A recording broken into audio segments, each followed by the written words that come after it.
खुशी की वो रात आ गई, कोई गीत बजने दो, नाचो रे झूम झूम, गाओ रे झूम झूम। खुशी की वो रात आ गई, कोई गीत बजने दो, नाचो रे झूम झूम, गाओ रे झूम झूम। देखो, एक तरफ कलयुग का घोर अंधेरा था, अत्याचार, पापाचार, अनाचार एक तरफ बढ़ रहे थे, अज्ञानता के अंधेरे में लोग भटक रहे थे। ऐसी घोर अंधेरी रात आ गई थी और ऐसी रात में हमारा प्यारा शिव बाबा धरती पर अवतरित हुआ। तो कितनी खुशी। इसलिए शिवरात्रि मनाते हैं, क्योंकि अज्ञान रूपी अंधेरी रात में ही ज्ञान सूर्य परमात्मा शिव इस धरती पर अवतरित होते हैं। तो बरबस ही ऐसे गीत बन जाते हैं स्वतः। बाबा के आने का धरती पर वो प्रभाव रहता है। तो मन कहता है कि आज हंसूं मैं इतना कि मेरी आँख लगे रोने, आज हंसूं मैं इतना कि मेरी आँख लगे रोने, आज मैं इतना गाऊं कि मन में दर्द लगे होने, हो मजे से सवेरे तलक इसी धुन को बजने दो, नाचो रे झूम झूम। अब भाई देखो, माना गीत तो चलो स्वर में है, अब स्वरों में नहीं जाना है। वास्तव में अपने सुर को सुधारना है। सुर अर्थात देवता और असुर अर्थात राक्षस। तो सुर अर्थात देवता, अपने सुर को सुधारना है, अर्थात अपने गुणों में दिव्यता लानी है। गुण तो है, शांति है, आनंद है, प्रेम है, लेकिन उन गुणों को सागर के समान बनाना है। शांति तो है, लेकिन शांति के सागर बन जाना है। प्रेम तो है, लेकिन प्रेम का सागर बन जाना है। है ना भाई, दिव्यता लानी है। सुर अर्थात देवता बनना है, अर्थात देने वाला बनना है। प्रेम तो है, हाँ, लेकिन देने वाला बनना है। हाँ, अंदर अंदर नहीं रखना है। प्रेम को देना है, शांति को देना है, सुख देना है। हाँ, जितना ज़्यादा देंगे उतना आगे बढ़ेंगे, उतना बढ़ेगा वो खजाना, गुणों का खजाना। सबको आगे बढ़ाना, सबको एप्रिसिएट करना। अभी लोग एक दो को एप्रिसिएट करने से पीछे हटते हैं। भाई किसी ने जो है अच्छा पुरुषार्थ किया है तो उसके बारे में दो शब्द लिखने में जाता क्या है भाई? क्यों नहीं दिल से उसको आगे बढ़ाओ, दिल से, ऐसे नहीं कि बस मुख से बस ऐसे ही काम चलाने के लिए कह दिया, सामने वाले को ऊंचा उठाना है इसलिए कह दिया। नहीं, दिल से जो कार्य आप दिल से करते हैं तो दिल को सुकून मिलता है।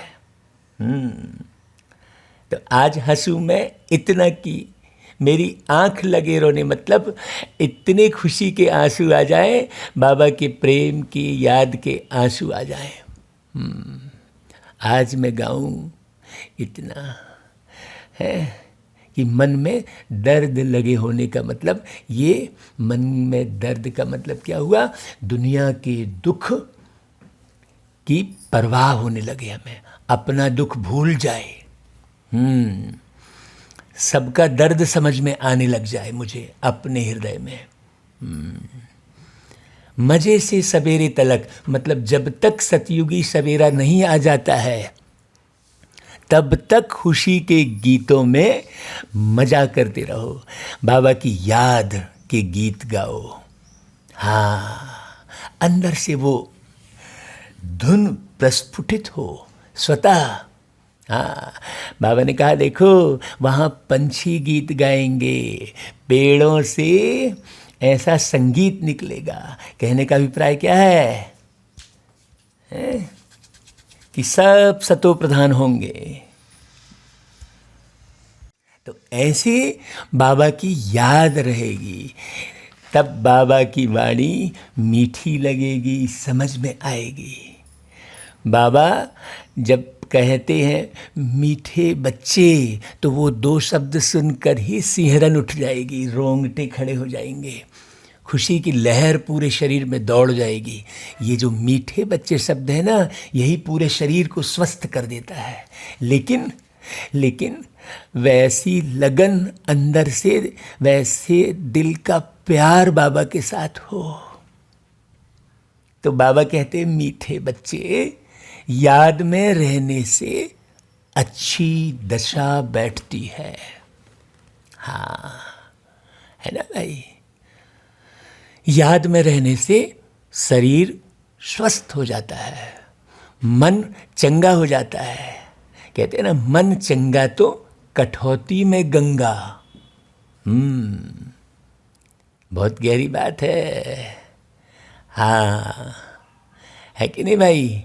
ये जीवन की नैया, जो कठौती यानी काठ से जो बनी है नैया, हाँ, है ना, इसमें ही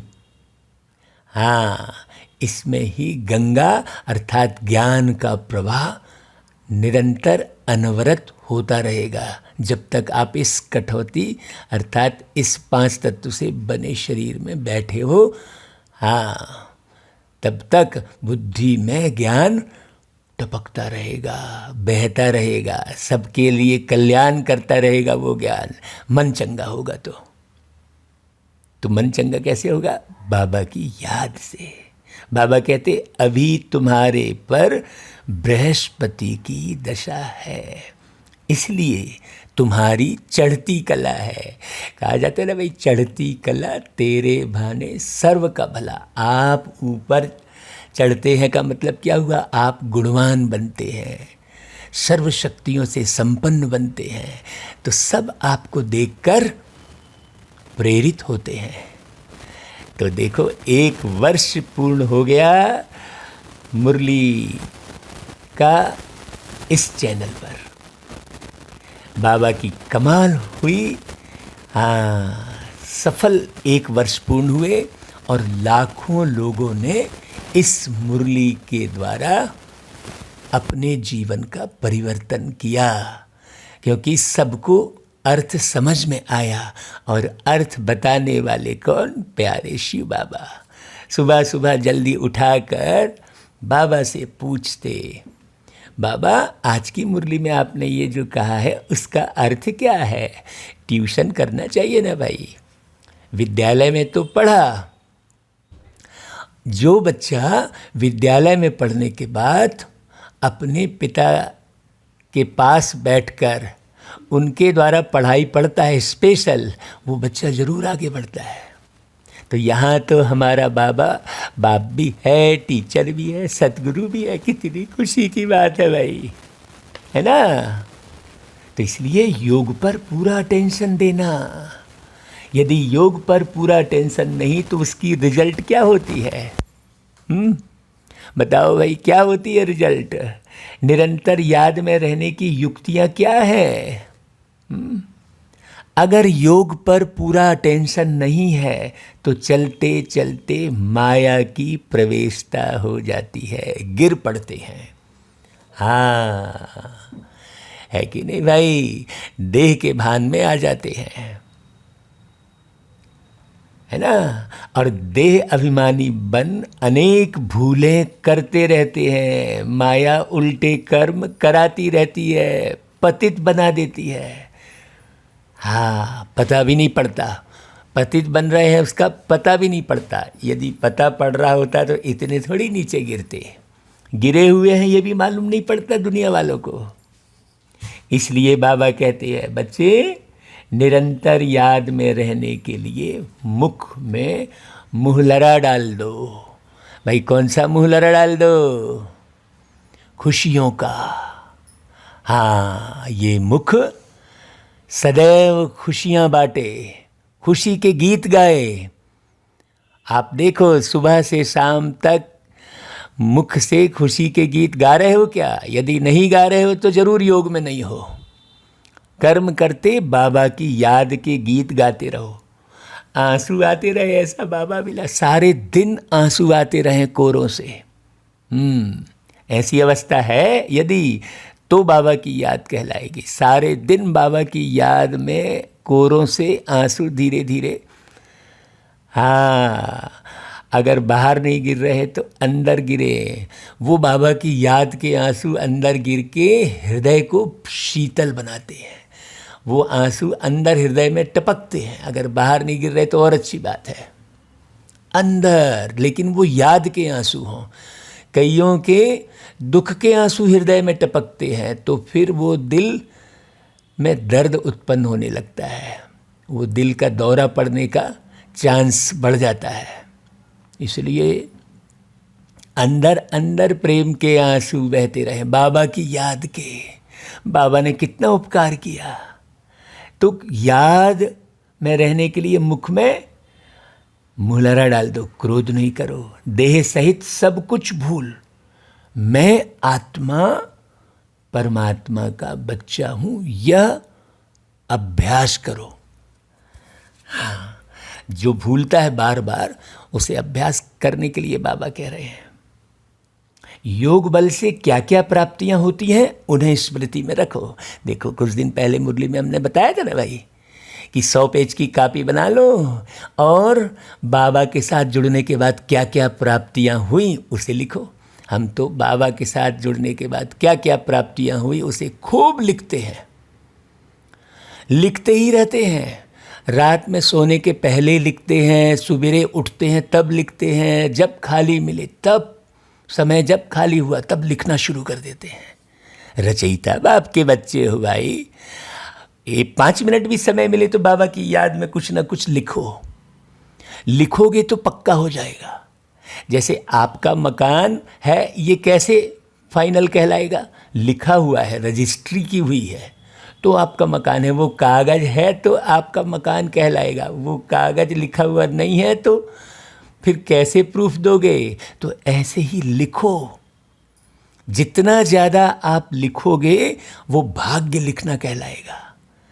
हाँ, बाबा की याद में क्या क्या प्राप्तियां हुई उसे लिखो, उसे पक्का करो। ओम नमो शिवाय। प्यार के सागर बाबा के लिए गीत गाते हैं। देखो, है ना, अभी 1 वर्ष पूर्ण हो रहा है तो हम पूरे 8 दिन का मुरली महोत्सव मना रहे हैं। हाँ, अभी तक सारे महोत्सव मनाए गए लेकिन मुरली का महोत्सव नहीं मनाया गया। तो देखो बाबा कैसे नई शुरुआत करवा रहे हैं। हाँ, तो मुरली महोत्सव 8 दिन का चलेगा जिसमें सभी मधुबन यज्ञ के अच्छे अच्छे भाई जो बहुत मनन चिंतन करते हैं, सारी दुनिया की बेहद सेवा कर रहे हैं, सबको योग में ले जा रहे हैं, बाबा की याद दिला रहे हैं बार बार। ऐसे गीतकार भाई, प्रवचन करने वाले सब लोग अपनी अपनी जो है आशीर्वचन सुनाएंगे, अनुभव सुनाएंगे मुरली महोत्सव में। सबको बाबा ने शामिल करवाया है, हाँ, इस कार्यक्रम में।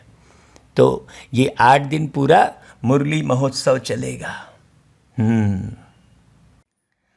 और बाबा ने जो है बहुत सुंदर साइंस के जो साधन दिए हैं, उसमें पिछली जो मुरलियां हैं, हर माह की मुरली को एक PDF बनाकर बहुत छोटे से स्थान पर 1 महीने की पूरी मुरली आप सुन सकते हैं। एक क्लिक पर पूरे 1 माह की मुरली के वीडियो खुल जाएंगे। वो PDF फाइल आप बड़े इजी वे में सबको भेज सकते हैं। हाँ, उसमें जगह भी नहीं गिरती है।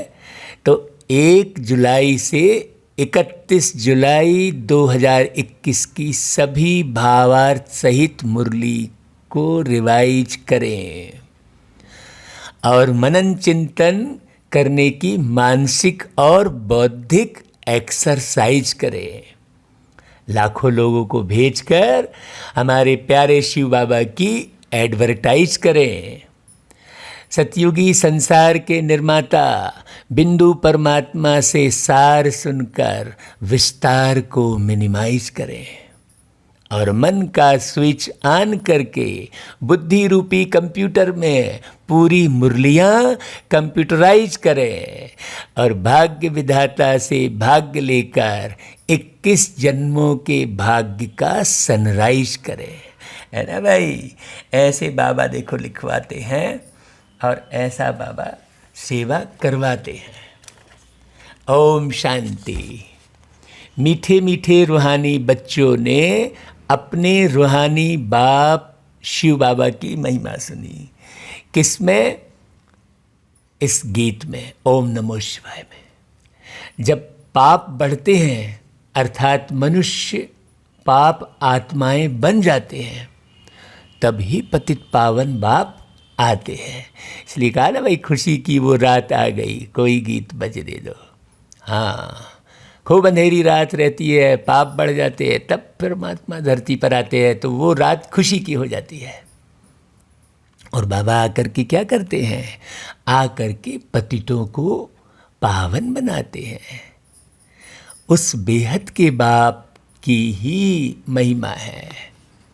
उनको वृक्षपति भी कहा जाता है। वृक्षपति मतलब मनुष्य सृष्टि का जो वृक्ष है उसके पति। प्रकृति के जो वृक्ष है वो अलग है। हाँ, इस समय बेहद के बाप द्वारा बेहद की दशा बृहस्पति की तुम पर बैठी हुई है। ये बृहस्पति का अर्थ भी पिछली मुरली में बाबा ने कहलवाया है। खास और आम 2 अक्षर होते हैं ना, इनका भी अर्थ यहाँ ही सिद्ध होता है। बृहस्पति की दशा से खास भारत जीवन मुक्त बन जाता है, अर्थात अपना स्वराज्य पद पाते हैं। क्योंकि सच्चा बाप जो है, जिसको ट्रुथ कहते हैं, सत्यम शिवम सुंदरम कहते हैं ना भाई, ट्रुथ कहते हैं, सत्य कहते हैं। कहते हैं ईश्वर सत्य है, सत्य ही शिव है, ऐसा कहते हैं ना भाई। तो वह आकर हमको नर से नारायण बनाते हैं। हाँ, मतलब प्यारे बाबा प्रत्येक मनुष्य आत्मा में गुण भरते हैं। मुरली पढ़ाकर, प्यार से सिखाकर, सहयोग देकर, शक्तियाँ देकर, सावधानी देकर, और नारायण बनाते हैं, माने अच्छे श्रेष्ठ आचरण सिखाते हैं।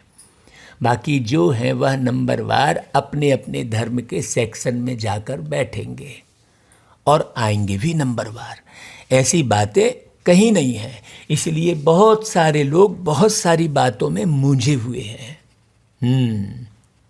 हमें एक एक बात को क्लियर करना अनिवार्य है।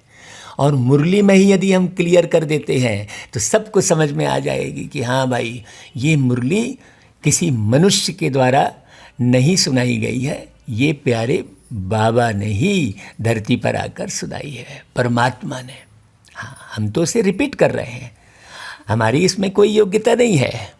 हाँ, ये तो बाबा की वाणी को हम सुना रहे हैं सबको, बस ये शौक है, ये सेवा का गहरा शौक ये बाबा ने उत्पन्न किया है। और ये शौक कब आया? ये शौक जब आया जब शौक लगना बंद हुआ। नहीं तो बार बार किसी की बोल का शाक लग गया, परिस्थिति का शाक लग गया। हाँ देखो, ये बोल का, परिस्थिति का, जब तक जो है किसी के व्यवहार का, है ना भाई, हाँ, जब तक करंट लगता रहेगा तब तक बाबा की करंट नहीं मिलेगी। जब तक परिस्थिति का, बोल का, किसी के व्यवहार का, सरकमस्टांस का, अपने कर्म के जो फल मिल रहे हैं उसका जब तक शौक लगता रहेगा तब तक सेवा का रियल शौक उत्पन्न नहीं होगा। एक दूसरे की कमी कमजोरी ही निकालते रहेंगे। हाँ हाँ, है ना भाई, बहुत गहरी बात है। स्वयं को देखना सबसे बड़ी सेवा है, स्वयं का परिवर्तन करना, स्वयं का। हाँ, किसी का परिवर्तन हो रहा है नहीं हो रहा है ये भगवान जाने। जैसे किसान क्या करता है, बीज बो देता है, बीज बो देता है, फिर उसकी पालना करता है, खाद पानी देता है, लेकिन उगाना उसके हाथ में नहीं है। उगाएगी तो वो पृथ्वी। हाँ, अब उस बीज बोने के बाद कितने वृक्ष होते हैं ये तो पृथ्वी के हाथ में है, किसान के हाथ में नहीं है। वैसे ही ज्ञान का बीज सब में बोते रहो, अपने सुंदर व्यवहार का बीज बोते रहो, केवल ज्ञान का नहीं, प्रेम का बीज बोते रहो सबके हृदय में। हाँ, और फिर अपने बढ़िया मधुर व्यवहार से उसकी पालना करते रहो, ख्याल रखो उसका, भाई कैसे हो आप, हाँ पूरा स्वस्थ हो, ऐसे ख्याल रखते रहो। फिर उसे ज्ञान में लाना और, है ना, उसे फलीभूत करना, ये भगवान के हाथ में है। उसे बदलना, हम बदलने की परवाह करने लगते हैं सामने वाले की, अरे ये बदल ही नहीं रहा है, और उसका टेंशन लेते हैं, उसके पुरुषार्थ को देखने लगते हैं।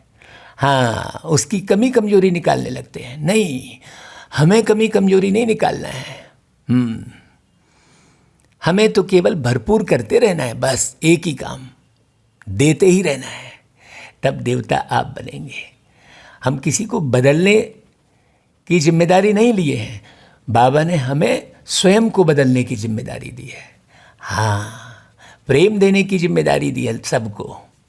आप ये बदल जाए ये टेंशन में नहीं आइए, ये तो बाबा जाने। उसके लिए बाबा ने कहा, गुड़ जाने गुड़ की गोथरी जाने, ऐसा एक लाइन कहा था बाबा ने, है ना भाई। तो हर एक आत्मा को अपने अपने धर्म में अपना अपना पार्ट मिला हुआ है, इसलिए हमें किसी के धर्म के बारे में उल्टा सुल्टा लिखना, बोलना, सोचना नहीं है। राजाई में राजा से लेकर प्रजा तक सबको अपना अपना पार्ट मिला हुआ है, धर्म में भी अपना पार्ट मिला है और राजाई में भी मिला है। नाटक है भी राजा से लेकर प्रजा तक, हाँ, सबको अपना अपना पार्ट बजाना होता है, इसलिए किसी के पार्ट की तुलना किसी के साथ नहीं करो। हाँ, अपना पार्ट देखो, आप कौन सा पार्ट बजाने वाले हैं, आप कितना बने हैं। सतयुग आदि में आप महाराजा बनने वाले हैं कि राजा बनने वाले हैं, क्योंकि जो स्टार्टिंग में बनेंगे सबसे टॉप में, हाँ, वही लंबे समय तक अविनाशी सुख पाएंगे।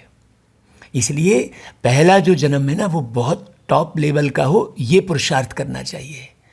पहला जन्म विश्व महाराजा का हो, ऐसा पुरुषार्थ करो, नहीं तो घाटा पड़ जाएगा भाई। इधर उधर ये ऐसा कर रहा है वैसा कर रहा है, इसमें मत जाओ।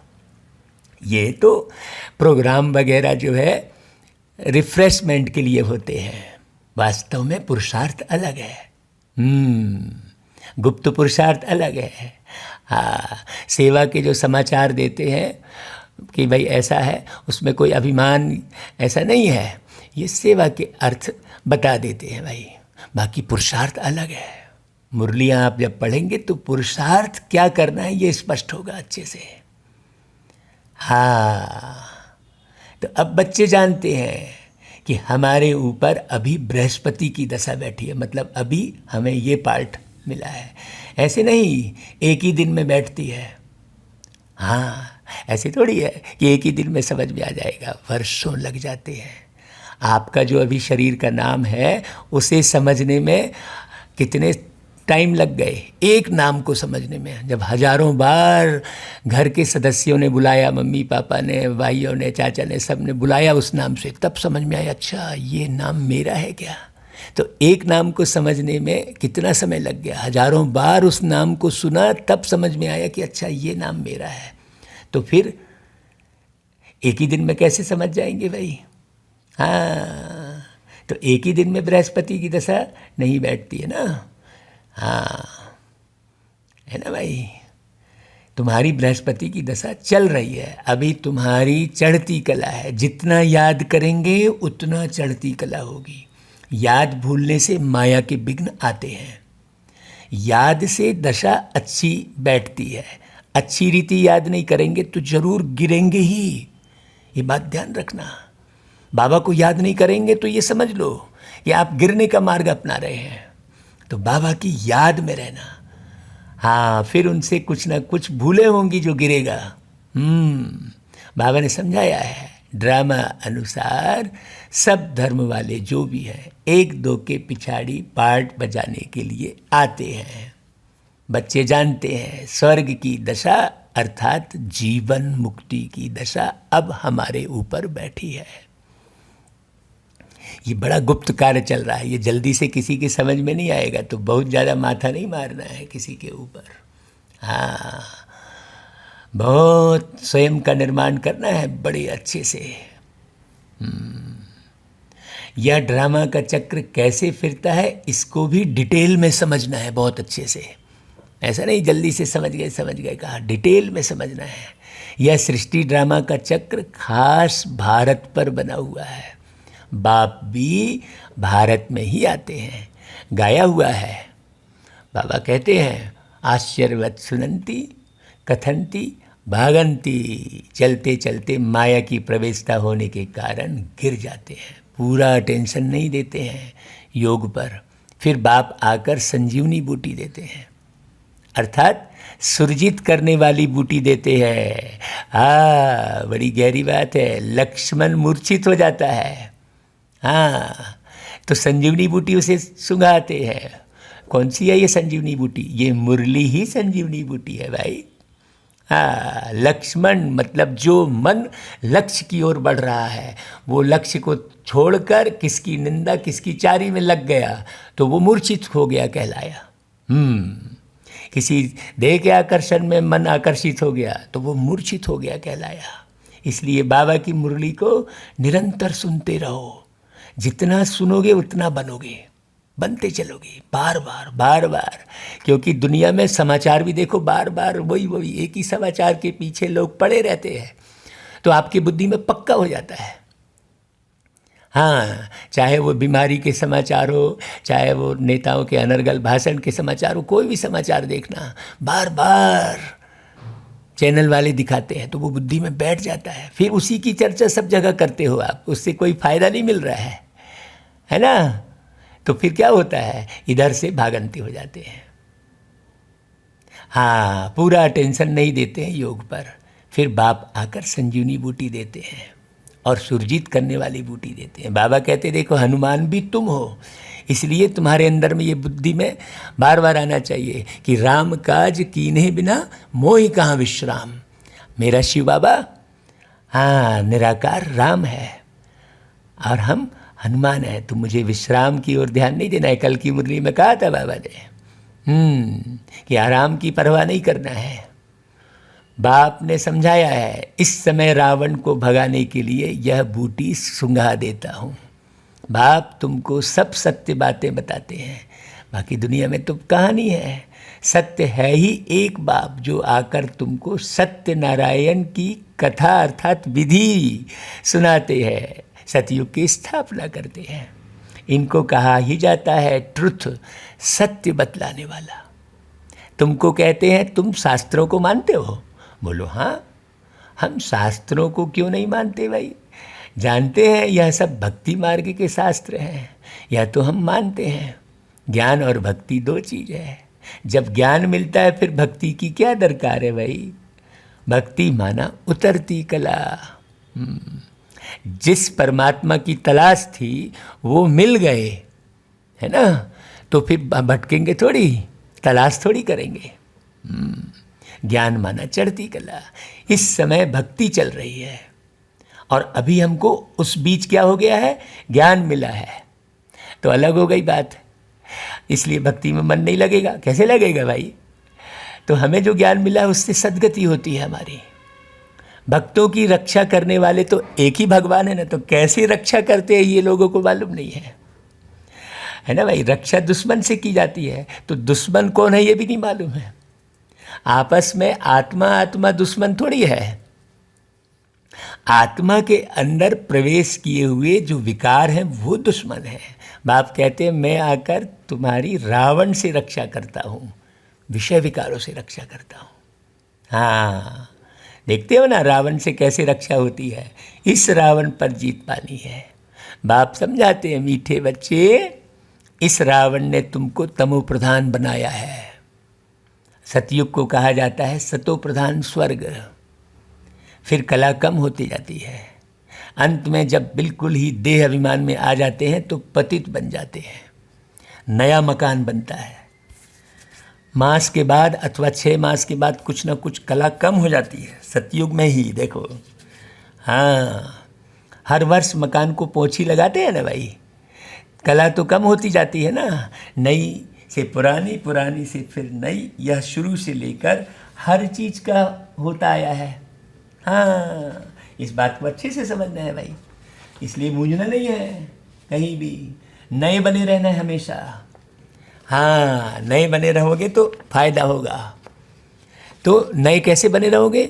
जब नथिंग न्यू को समझोगे तो नए बने रहोगे। समझा जाता है यह मकान 100-150 वर्ष तक चलेगा। बनाने के ऊपर निर्भर करता है ना। मकान जैसा बनाएंगे, ब्रिज जैसा बनाएंगे, वैसा मालूम पड़ेगा कि हाँ ये इतने वर्ष तक चलेगा। वैसे ही है, जितना आप ज्ञान योग में रहेंगे आपको मालूम पड़ेगा कि आप कहाँ जन्म लेंगे और इस शरीर में कितने समय तक रह पाएंगे, ये भी मालूम पड़ेगा आपको। ऐसे नहीं अनायास आप शरीर छोड़ देंगे। जितना ज्ञान योग में रहेंगे आपको मालूम पड़ेगा कि हाँ मुझे घर कब जाना है, ये शरीर कब छोड़ना है। बाप समझाते हैं सतयुग कहा जाता है नई दुनिया से। फिर त्रेता 25% कम कहेंगे क्योंकि थोड़ा पुराना हो जाता है ना भाई। वह है चंद्रवंशी, उनकी निशानी देते हैं छत्री, क्योंकि नई दुनिया के लायक नहीं बने इसलिए कम पोजीशन हो गया।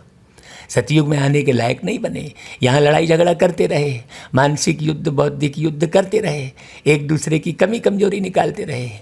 हाँ, है ना भाई। अब भाई मान लो कौन कितनी श्रीमत का पालन कर रहा है ये थोड़ी मालूम है ना भाई। हम थोड़ी किसी के लिए बोल सकते हैं कि ये श्रीमत का पालन नहीं कर रहा है, किसी को नहीं मालूम है। ये तो अंदर का गुप्त पुरुषार्थ है। हाँ, तो कभी भी किसी के पुरुषार्थ को देखना नहीं है। हाँ, अपने पुरुषार्थ को देखना है। जब आप शहर में चलते हो तो अपनी गाड़ी चलाते हो, अपनी गाड़ी पर अटेंशन देते हो। हाँ, अपने एक्सीलेटर पर, अपने ब्रेक पर अटेंशन देते हो। यदि ये कार्य आप बाजू में चलाने वाली गाड़ी पर आप देने लग जाओ तो क्या होगा? आपका एक्सीडेंट हो जाएगा ना भाई। हाँ, ऐसे ही है। तो है ना भाई, छत्री हो गए तो क्या हो गया? दुनिया के लायक नहीं बने, नई दुनिया के लायक, इसलिए कम पोजीशन हो गया। सब चाहते हैं कृष्णपुरी में जाए, ऐसे थोड़े ही कभी कहते हैं रामपुरी में जाए। सब कृष्णपुरी के लिए कहते हैं, गाते भी है ना, चलो वृंदावन भजो राधे गोविंद। तो वृंदावन की बात है, अयोध्या के लिए नहीं कहेंगे। श्री कृष्ण के ऊपर सबका बहुत प्यार रहता है। क्यों? सोचने की बात है। कृष्ण को बहुत प्यार से याद करते हैं। कृष्ण को देखते हैं तो कहते हैं इन जैसा पति मिले, इन जैसा बच्चा मिले, इन जैसा भाई मिले। तो सेंसिबल बच्चे अथवा बच्चियाँ जो होते हैं वह कृष्ण की मूर्ति सामने रखते हैं कि इन जैसा बच्चा मिले। कृष्ण के प्यार में बहुत रहते हैं ना, सब चाहते हैं कृष्णपुरी।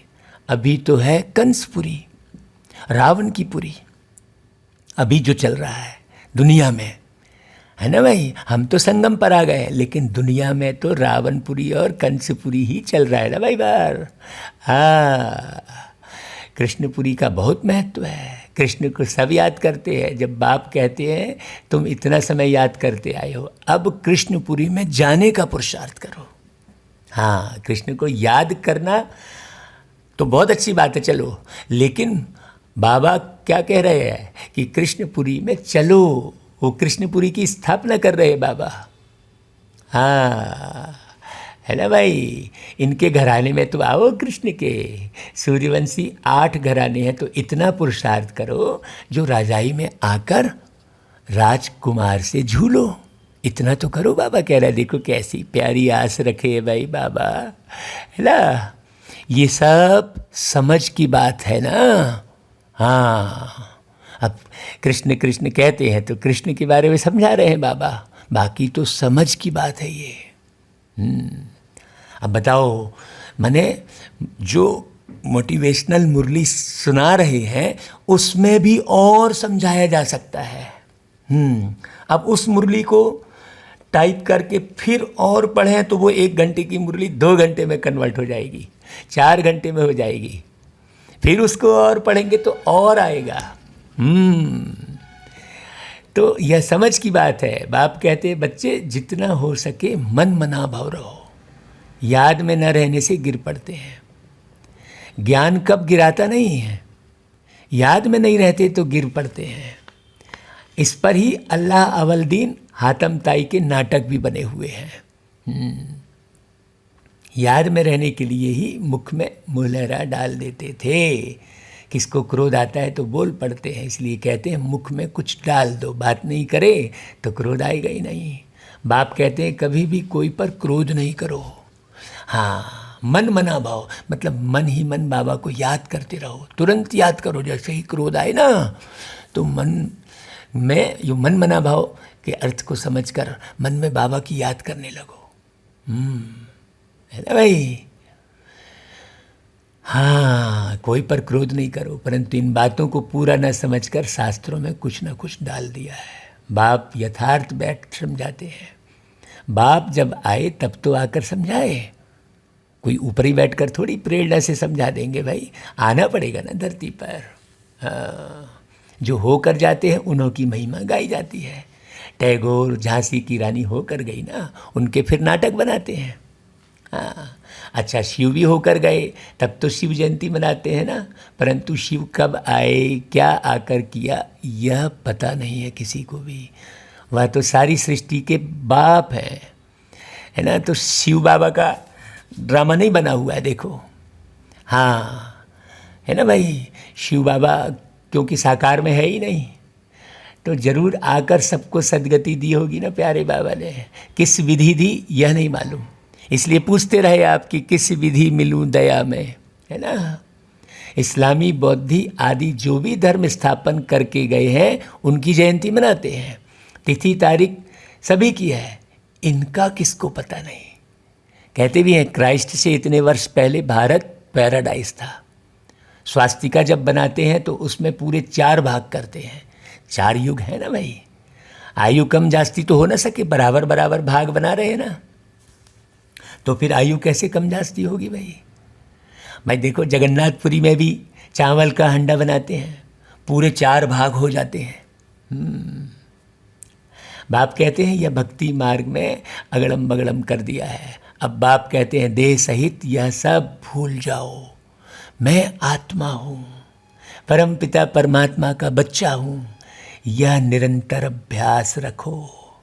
हाँ, बाबा स्वर्ग का रचयिता है तो जरूर हमको स्वर्ग में भेजा होगा ना भाई, नरक में तो नहीं भेजेंगे ना बाबा। बाबा कलयुग की स्थापना तो नहीं करेंगे ना। ईश्वर सत्य है तो सतयुग की स्थापना करेंगे ना। कहते हो ईश्वर सत्य है तो क्या करेंगे आकर, वो सतयुग की स्थापना करेंगे। हम तो बिगाड़ देते हैं, कलयुग बना देते हैं। कलयुग किसने बनाया? मनुष्यों ने। और सतयुग किसने बनाया? परमात्मा ने, है ना। और खुद कलयुग बना देते हैं और कहते हैं काहे को दुनिया बनाई तूने। ये मालूम नहीं रहता है कि हम ही कलयुग बना देते हैं वाम मार्ग में जाकर। हाँ, समझो बहुत अच्छे से, जब मैं आत्मा हूँ ये अभ्यास करोगे तब समझ में आएगा। हाँ, पहले पहले सब सुख पाते हैं जितने भी पुरुषार्थी हैं यहाँ पर। हाँ, है ना भाई, पहले सुख पीछे दुख। बाप तो सबका दुख हरता सुख करता है ना, तो पहले सुख देंगे ना। आत्मा पहले सुख फिर दुख देखती है। विवेक भी कहता है पहले हम सतो प्रधान फिर सतो रजो तमो में आते हैं। भाई पहले पहले कोई चीज़ नई ही होती है ना, फिर धीरे धीरे पुरानी होती है। मनुष्य भी समझते हैं, विलायत वाले सेंसिबल हैं। वहाँ तो बॉम्ब्स ऐसे बनाते हैं जो फट से खलास हो जाएंगे, जैसे आजकल मुर्दे की बिजली पर फट से ख़त्म कर देते हैं मुर्दे को, है ना। ऐसे बॉम्ब्स फेंकने से आग लग जाती है तो मनुष्य भी झट खत्म हो जाएंगे। बम्भोर को आग जरूर लगनी है, इसे अच्छे से समझना। तूफान ऐसे आते जो गांव के गांव खत्म हो जाते हैं, फिर उस समय ऐसा कोई प्रबंध नहीं रहता जो बचाव कर सके। विनाश तो होना ही है भाई, क्योंकि बाबा स्थापना करने के लिए आए हैं। हाँ, देवी देवताओं को रहने के लिए तो पवित्र भूमि चाहिए ना, पवित्र युग चाहिए। तो पुरानी दुनिया खत्म होनी है। गीता में भी वर्णन है, बाप ने समझाया यूरोपवासी बॉम्ब्स ऐसे छोड़ेंगे जो पता भी नहीं पड़ेगा। अभी देखो बीमारी ऐसी लग रही जो पता भी पड़ रहा है क्या, कोई खोज ही नहीं पा रहा है। तुम बच्चे जानते हो कल्प पहले भी विनाश हुआ था, अब भी होने वाला है। तुम भी कल्प पहले मुआफिक पढ़ रहे हो। देखो जो जितना ज़्यादा पढ़ेगा और पढ़ाएगा वो उतना ही ऊंच पद पाएगा ना भाई। धीरे धीरे झाड़ वृद्धि को पाता रहेगा, वृद्धि होते होते फिर स्थापना हो जाती है। हाँ, है ना भाई। माया के तूफान बहुत अच्छे अच्छे फूलों को भी गिरा देते हैं। योग में पूरा नहीं रहते तो फिर माया विघ्न डालती है। बाप का बच्चा बन पवित्रता की प्रतिज्ञा कर, फिर अगर विकार में गिरते हैं तो नाम बदनाम कर देंगे, फिर धक्का बहुत जोर से आ जाता है। बाप कहते हैं यह काम की चोट कभी नहीं खाना। हाँ, सबसे बड़ा विकार है काम विकार। यहाँ से सारे विकार उत्पन्न होते हैं। बच्चे जानते हैं यहाँ रक्त की नदियाँ बहनी हैं, शुरू हो गई है भाई। वो सतयुग में दूध की नदियाँ बहती है। हाँ, सब एक दूसरे को खून के प्यासे हैं, कहने का मतलब ये है। रक्त की नदियाँ बहने का बहेगी कहने का मतलब ये थोड़ी है कि पूरा जैसे बहुत सारी नदियाँ पानी की बह रही वैसा खून बहता रहेगा। नहीं, एक दूसरे के सब खून के प्यासे हैं और वहाँ एक दूसरे को सुख देते हैं। हाँ, बड़ी गहरी बात है। यहाँ सब एक दूसरे को लूटते हैं, है ना भाई। अब किसी के साथ बेईमानी की तो उसे लूटा हुआ तो कहलाया ना, उसका रक्त ही तो पिया कहलाया। अब वो बेचारा क्या खाएगा पिएगा और क्या रक्त बनाएगा, आपने तो उसे कंगाल बना दिया लूट कर। क्योंकि आत्मीयता नहीं है, आत्मा का ज्ञान नहीं है, इसलिए एक दूसरे को लूटने की भावना है। बड़ी गहरी बात है भाई, बहुत गहरी समझने की बात है। बाबा बाबा ऐसा अंदर से बाबा याद आते हैं। बाबा यदि आप नहीं आते तो और क्या होता, सोचो, मनुष्य प्रजाति ही खत्म हो जाती। हाँ, ऐसे योग में रहना। हाँ, बाप का बच्चा बन पवित्रता की प्रतिज्ञा कर, अगर विकार में गिरते तो नाम बदनाम कर देंगे। हाँ, इसलिए बाबा देखो कहते हैं बच्चे काम की चोट कभी नहीं खाना। बच्चे जानते हो ना तुम। हाँ, बाबा कहते हुआ है नई दुनिया और यह है पुरानी दुनिया। कलयुग में देखो क्या है, नई दुनिया के वैभव तो देखो। यहाँ तो कुछ भी है नहीं। अभी यहाँ तुम एरोप्लेन में बैठने से डरते हो कि नहीं डरते हो? डर डर के यात्रा करते हो। ट्रेन में बैठते हो तो भी डरे रहते हो। हाँ, भय में मरे हुए रहते हैं सब, न जाने कब क्या हो जाए। वो गीत गाते हैं, कब क्या हो जाए किसको खबर, जाना किधर झूम कर, है ना। ये जिंदगी एक लंबा सफ़र, पल भर के हैं हम सफ़र, ऐसा कहते हैं ना। एक रात के मेहमा सब यहाँ, कल हम कहाँ तुम कहाँ, ये गीत गाते हैं। लेकिन हम बच्चों को मालूम है कि कल हम कहाँ होंगे और दुनिया वाले कहाँ होंगे। जो पुरुषार्थ करेंगे वो कल सतयुग में होंगे और जो पुरुषार्थ नहीं करेंगे वो परम धाम में जाके लटक पड़ेंगे। तो कल हम कहाँ तुम कहाँ ये सब मालूम है ना भाई। बाबा ने सब समझा दिया है। हाँ, तो देखो लोग इसे ही बहुत बड़ा समझते हैं। यहाँ तो कोई ऐसे वैभव है ही नहीं। वहाँ तो ऐसी एरोप्लेन होगी भाई जो कभी क्रैश नहीं होगी, बच्चा भी चला लेगा उसे। यहाँ तो कुछ भी है नहीं। बच्चियाँ साक्षात्कार में जाकर देख कर आती है ना भाई, सूक्ष्म वतन में सूबी रस पिया, यह किया, वह सब तो साक्षात्कार होते हैं। अब कोई सूक्ष्म वतन में सूबी रस नहीं है, सूबी रस यहाँ धरती पर पीने मिलेगा। बतलाते हैं हम मूल वतन में जाते हैं, बाबा बैकुंठ में भेज देते हैं। हाँ, वहाँ मूल वतन में बैठे नहीं रहने देते बाबा, बैकुंठ में भेज देते। जाओ बच्चे, हाँ यहाँ बैठकर क्या करोगे परम धाम में, ऐसा बाबा टच कर देते हैं। फिर वहाँ टचिंग का रोल शुरू हो जाता है, क्योंकि सब समझदार हो जाते हैं। जो समझेगा उसी को टचिंग होगी भाई, जब तक समझेगा ही नहीं तो टचिंग कहाँ से होगी। तो यह सब साक्षात्कार आदि की ड्रामा में नून है, इनसे कुछ मिलता नहीं है। तो इसलिए साक्षात्कार की आस मत रखना। बहुत बच्चियाँ सूक्ष्म वतन में जाती थी, सूबी रस आदि पीती थी, आज नहीं है वो, आज ज्ञान में नहीं है। इसलिए कोई सूक्ष्म वतन में कोई सूबी रस नहीं पीना है। अच्छे अच्छे फर्स्ट क्लास बच्चे गुम हो गए, इसलिए बाबा ये उदाहरण क्यों दे रहे हैं कि सावधानी रखना है। बहुत ध्यान दीदार में जाने वालों ने जाकर शादी कर ली, इसलिए ध्यान दीदार से कोई फ़ायदा नहीं है। हाँ, वंडर लगता है माया कैसी है, तकदीर कैसे उल्टी पलट जाती है। भाई आप फंतासी में रहेंगे तो ज़्यादा लंबे समय तक पुरुषार्थ नहीं कर पाएंगे। एक एक शब्द को समझेंगे और जीवन में उतारेंगे, तब मन से ग्लानि जाएगी। बहुतों ने अच्छे अच्छे पार्ट बजाए, बहुत मदद भी की आई वेल में, तो भी आज है नहीं। तो धन से सहयोग करने वाला परमानेंट चलेगा ऐसा नहीं है। केवल धन सफल करने वाली बात नहीं है, तन मन धन जन सब कुछ सफल करना है। हाँ, समय श्वास संकल्प सब कुछ सफल करना है। हाँ, समय श्वास संकल्प सभी सफल कर ले,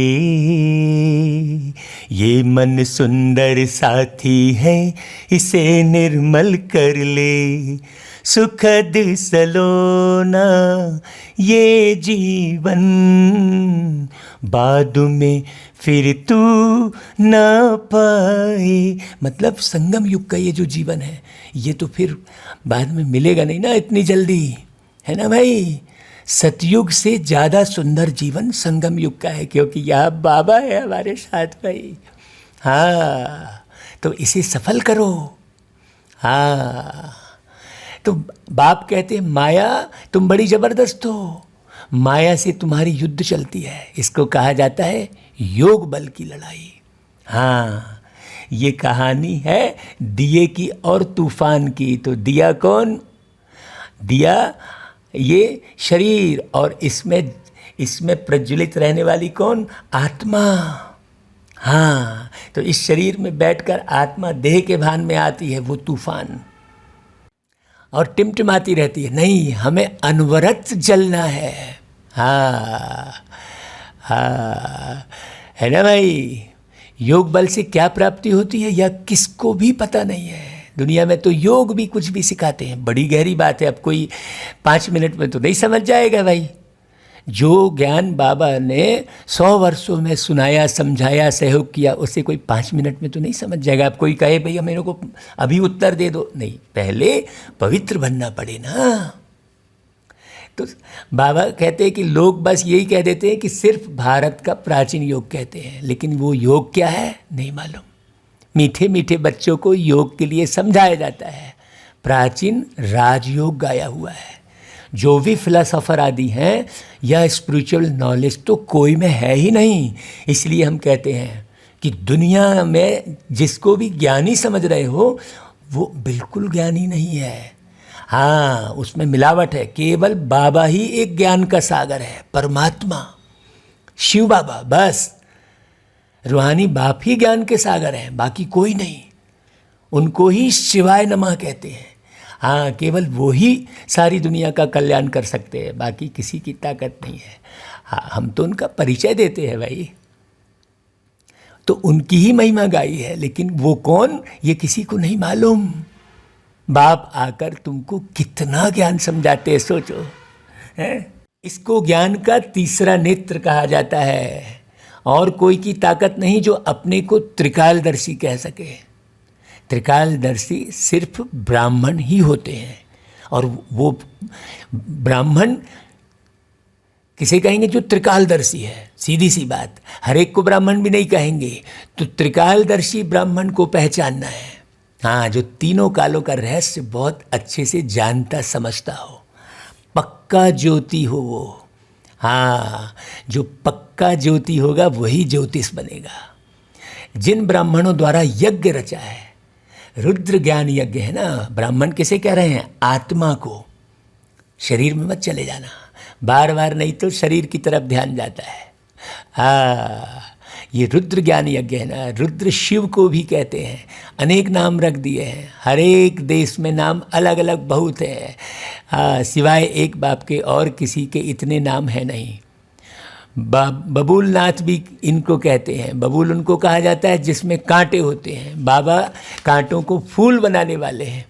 कांटों को फूल बनाकर कहाँ छुप गए तुम बाबा, मधुबन की धरनी सजाकर।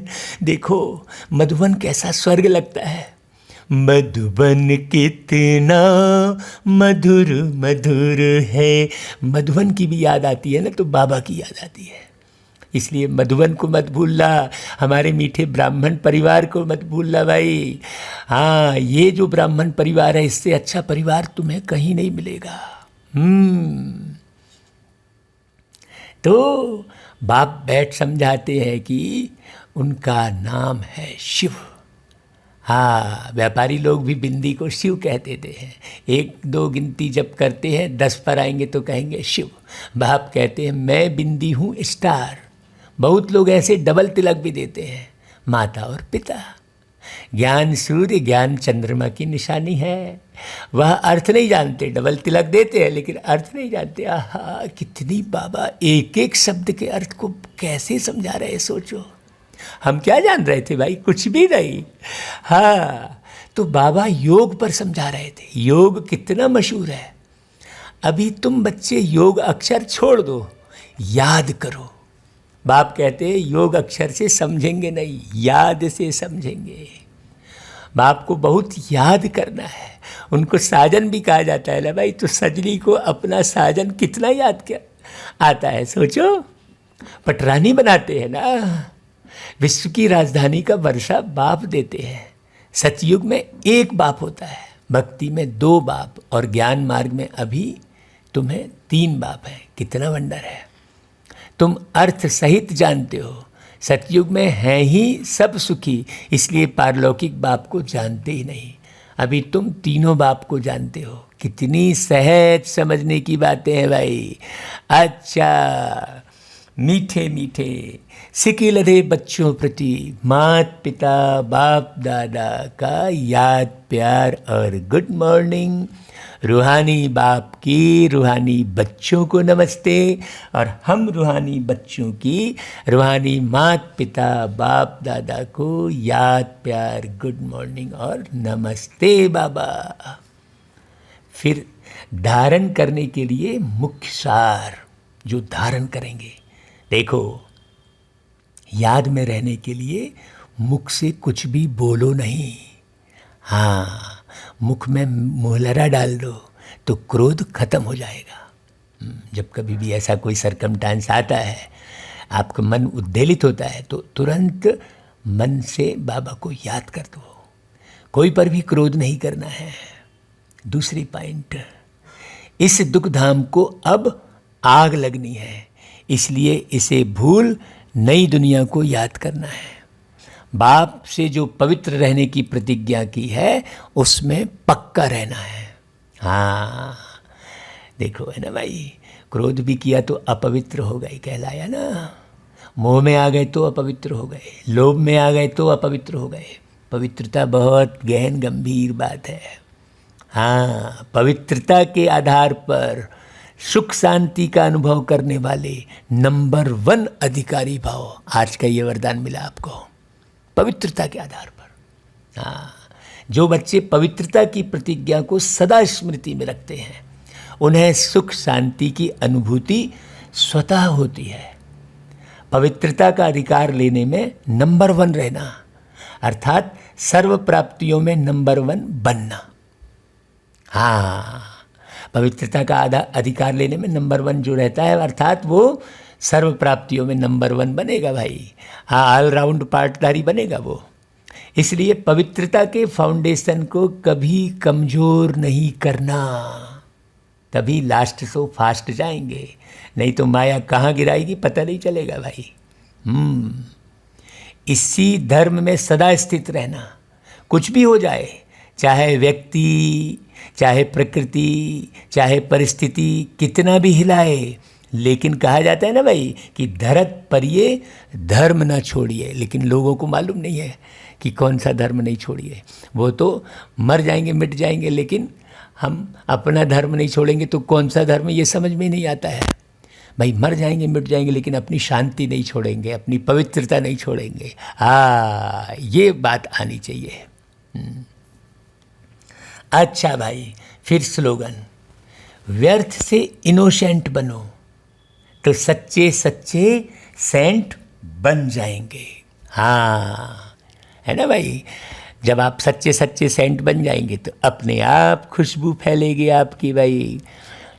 आपको किसी भी बात को सिद्ध करने की ज़रूरत ही नहीं पड़ेगी। है कि नहीं भाई।